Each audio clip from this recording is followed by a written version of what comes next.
I have a league pass crush. Mm-hmm. It's a team that plays in Minnesota. They're kind of a train wreck at times. Yeah. They employed D'Angelo Russell, who I think would be the single least fun person to play basketball with. I feel bad for his teammates constantly. Sometimes he's good. But I'm fascinated by Anthony Edwards. Me too. I think, and I don't think I've talked about it on a pod yet, there's something going on with him athletically that is really different. And I don't want to throw out the Giannis, LeBron kind of names, but I'm going to do it anyway, and I don't care.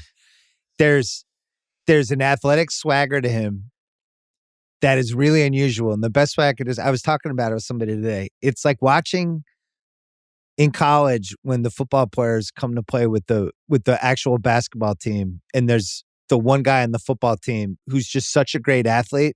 He can just walk right in and he's better than everybody on the basketball team. And it's like, man, imagine if this guy played basketball. He'd be amazing. That's kind of what Anthony Edwards actually is, because he was a football player until he was like 13. What he's doing as a power 2 guard, I don't even know who to compare him to, because he's like, it's almost like watching if Bo Jackson was a 2 guard. He's so strong. He's so fast. He has really no idea what he's doing yet. He's 20. He turned 20 in August. But the physical gifts, it now makes sense to me why so many of these teams were so fascinated by him as the number 1 pick, or why you kind of had to take the chance. To be honest, I'm delighted by him. He reminds me of a young Kobe athletically. He doesn't have the feel and the IQ that Kobe had, like, automatically, where he was such a great playmaker. Like, basically from the Pacers series, final series, like, Kobe was a great freaking, playmaker from the start. At like 21, right, he was the Lakers. Their point guard was Derek Fisher in name only. The primary playmaker was Kobe. Like, Anthony Edwards doesn't have that. However, nobody can stay in front of him. Yeah. And when he gets to the club, he's explosive. And that's what reminds me of a young Kobe. He's shifty, he's explosive, and he's big. Like, Kobe got drafted at like 6'6", and then he grew to be like 6'7" or something crazy like that. So, like, he's big, he's nimble, and he's explosive. So in a lot of ways, he reminds me of Kobe. And his shot looks way better than I thought it would this early in his career. I think his percentage is low because he's always taking really hard shots. Yeah. Right? Like, he's always taking off the dribble, step back, plant, and, firing type of shots. But he reminds me of a young Kobe. People don't remember pre-knee injury Kobe, right? Like, that 99, 2000, 2001. Right. He got the knee injury, and then by like 04, 05, he was a little bit more ground bound. But before that, he was lightning quick, and he was dunking on people's heads. And that's what Anthony Edwards reminds me of. He reminds me of a young Kobe. Definitely the explosiveness. I'm with you. I think the difference between them is he's got to be 20 pounds thicker than Kobe was already. And that's the part that's unusual to me, because usually when these young athletes come into the league, like a 20-year-old, they're not fully formed grown men yet, right? Like, you look at like somebody like Evan Mobley. We know 5 years from now, he's going to have 25 extra pounds of muscle and the whole thing. And we know how it's going to go. I don't know what Edwards is going to look like in 5 years. Because you figure just he's going to get older. You add weight as you get older. It's almost a little Zion-y. with when he bounces off dudes, he wins the bounce. Yes. Like, he could go into, it could be DeAndre Ayton, it could be whoever. And he goes into those guys. He's not going backwards after he bounces into the guys. And I don't know. I just think I see it with the other teams. Like, they're really scared of him. They can't stay in front of him. He has the ball, and they're all like, everybody's like, there he's got the ball. He's got the ball. And I don't think even he realizes yet. Minnesota doesn't realize it. They don't even run pick and rolls with him. I don't know why they don't pick and roll him and Towns all the time. Well, because they have their point guard that matters, Russell. D'Angelo Russell. I got this. I got this. I guess. But my thing about Anthony Edwards that also matters is, another guy with freakish athleticism that often comes up in these conversations is Wiggins, right? But he never had the Anthony Edwards mentality. Like, this dude is a freaking pit bull. This dude wants to rip your freaking head off every single play. He has a motor. His temperament. I love his temperament. Even when he's having a bad night, like he's ready to go next possession. He's not worried about it. He's not in his head about it. And he's like the sort of emotional leader of the team. Yeah. Well, because he's the coolest fucking guy on the team. Yes, he carries himself like he's 30. And it's already gotten to the point, like his post-game press conferences are great. He's had some really good quotes, but the stuff he says, it's just clear at every point of his life, he's been the best athlete in whatever was happening. Like if he was on the playground, like climbing the bars, he was the best at that. And just, we're playing kickball. Oh, I'm the best at this. And somehow he has pulled that over to basketball, and he's playing in these games with the best players in the world. And you think that he thinks he's the best player in the game.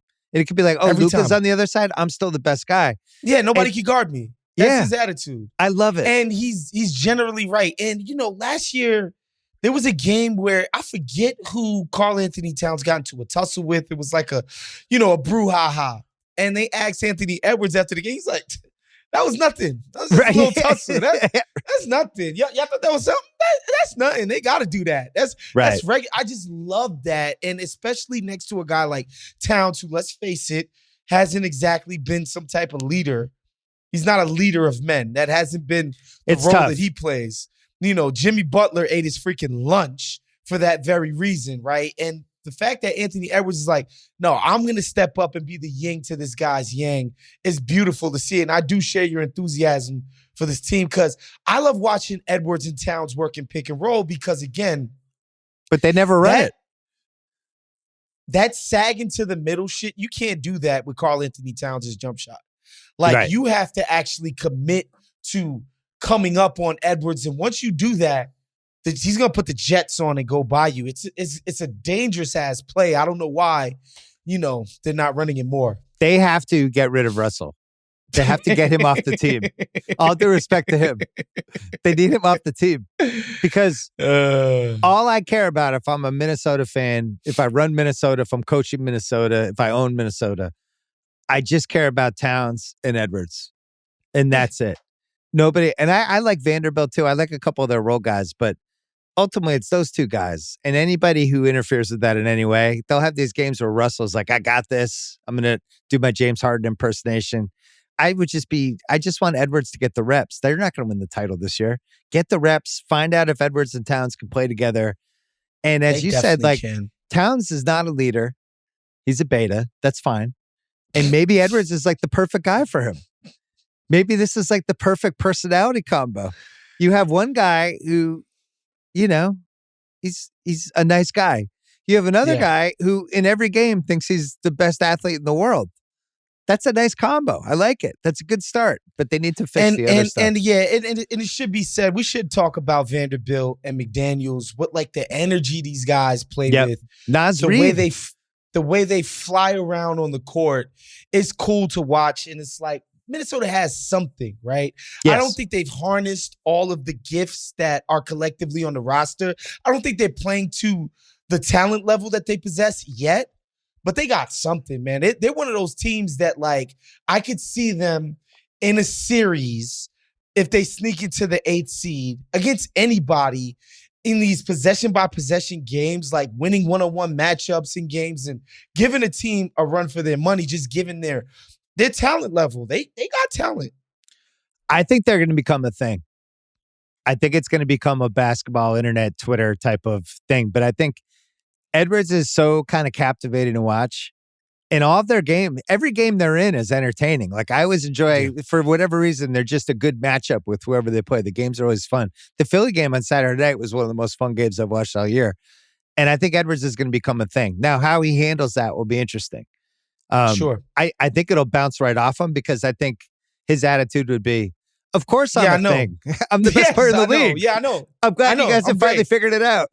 Yeah, I know. Yeah, when you Yeah. telling me I'm No great, yeah, I kidding. know. I've been here the I've whole been time. this. Yeah.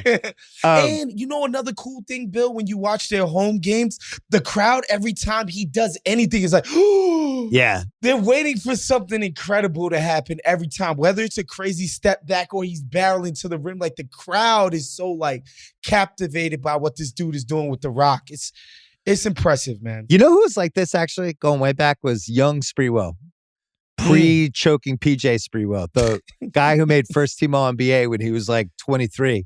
But it was the same kind of thing. And he wasn't as good of an outside shooter as Edwards was, Right. but just like incredibly athletic and I'll really never hard to forget guard him over and dunking over on again. Scottie Pippen's head. Oh, man. In an NBA All-Star game. I was just like, whoa, what the hell is this?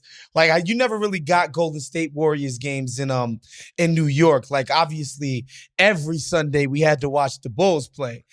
So, you were just like, hold on, Scottie, this guy's one of the best what defenders happened? ever. What the hell? And Sprewell just dunked on his head and yelled at him. I was just like, yo, who is this dude?